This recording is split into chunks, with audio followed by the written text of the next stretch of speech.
So you've owned a doll companion for a while, and you've been thinking, if only the wig stayed on and didn't look so fake. Well, at least that was my thought, so I decided to do something that would permanently change my doll's head. This video will show you what you need to know to give your love doll a realistic and permanent head of real human hair.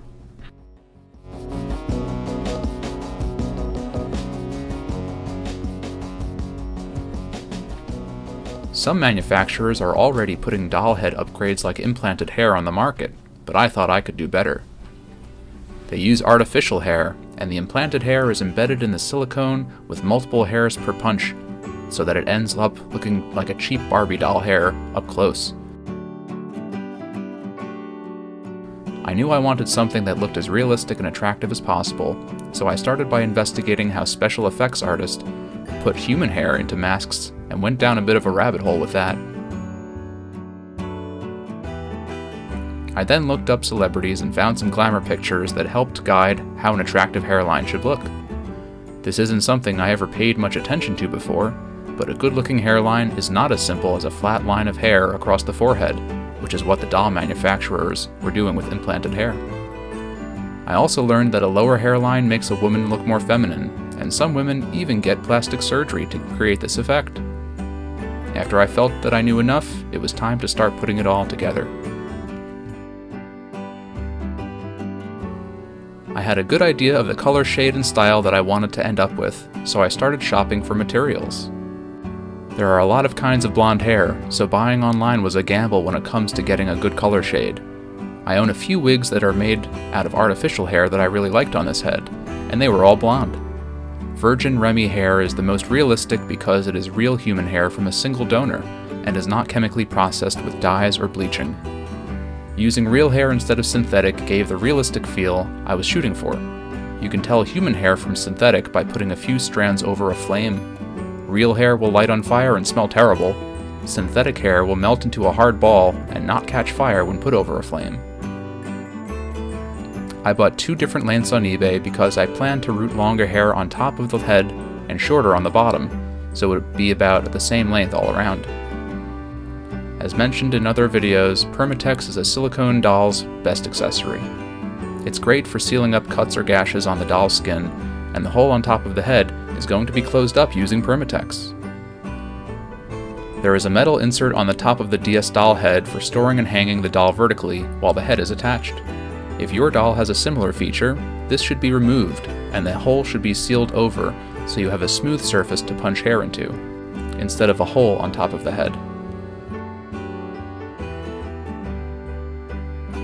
This hole was sealed up by putting a base layer of Permatex inside the hole,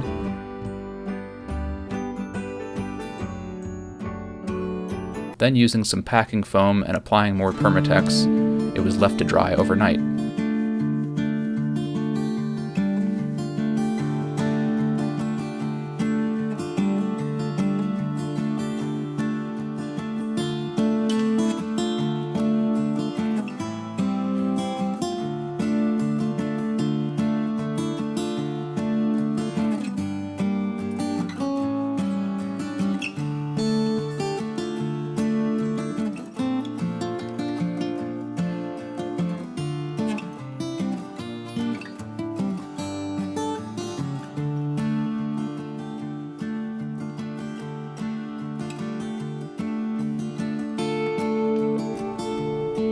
Time to gather the materials you'll need for the hair rooting process. First, human hair, ideally from a trusted Remy source. Second, scissors for cutting the hair off the weft into manageable sections. Then rooting needles with a cheap wooden mushroom tool which holds the needle, and of course your doll's head. When you take the hair out of the package, it will probably be on a weft, which is a hair extension that is glued directly to a person's natural hair. Rooting needles are usually used for knitting and can come with 3 to 6 barbs. Barbs are tiny notches cut out of the rooting needle. In knitting, these barbs attach the thread to the needle, but we're going to be using it for punching or inserting the hair into the silicone head. My suggestion is to use a 42 gauge regular needle, and I'll put a link in the description to help you out. Cut the hair off the weft an inch or so at a time, which I found to be a manageable amount to root at a time. If you attempt to root too much hair at once, it will lead to sloppy results. Place the doll head in a bowl covered in a towel for ergonomics. This acts as a cradle that makes the head easy to work on. A clean dish towel will keep the head at the right angle for hair rooting and prevent the bowl from smushing the doll's face and damaging it. The hair rooting process went a bit faster with a 6-barb felting needle that rooted several hairs at once, but I had a higher rate of hairs falling out that weren't properly implanted. Not to mention that up close this doesn't look realistic because you typically only see a single hair coming out of each follicle on a real head. A 42 gauge needle with only a single row of 3 barbs yields lifelike results, but slows down the process.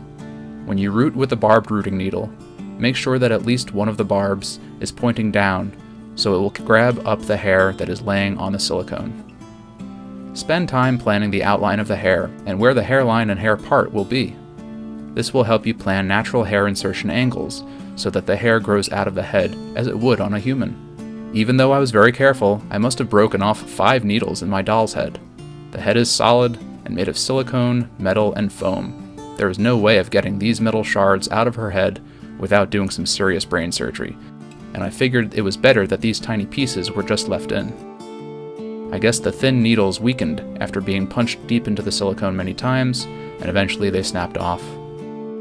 I went from the back of the head to the front, and I'm glad I did because it allowed me to get in a lot of practice in the part that would eventually be covered by hair layers. By the time I reached the front of the head, I knew how to root hair pretty well, and pick the right angles to plant the hairs so they would look and behave naturally. It's up to you to find which look you really want, and how much time you want to spend on the process. In conclusion, I did not go to special effects artist school, and I can only teach what I've learned from my own experience and the few sources I could find. Even the most skilled special effects artists admit that hair rooting is a slow process, and the slower you go, the better looking the results. This experiment in improving realism was a definite success. Not only does this doll head have a fixed hairstyle that now looks and feels so much more authentic than a wig, but I can now explore photography that fearlessly shows the doll's hairline, and try out different hairstyles and braids. This experiment also felt like a bonding ritual with my doll that brought us closer. Share your opinion in the comments, I can't wait to read them. And hit that subscribe button if you want to see more content like this in the future. Thanks for watching, and until next time, keep calm and doll on.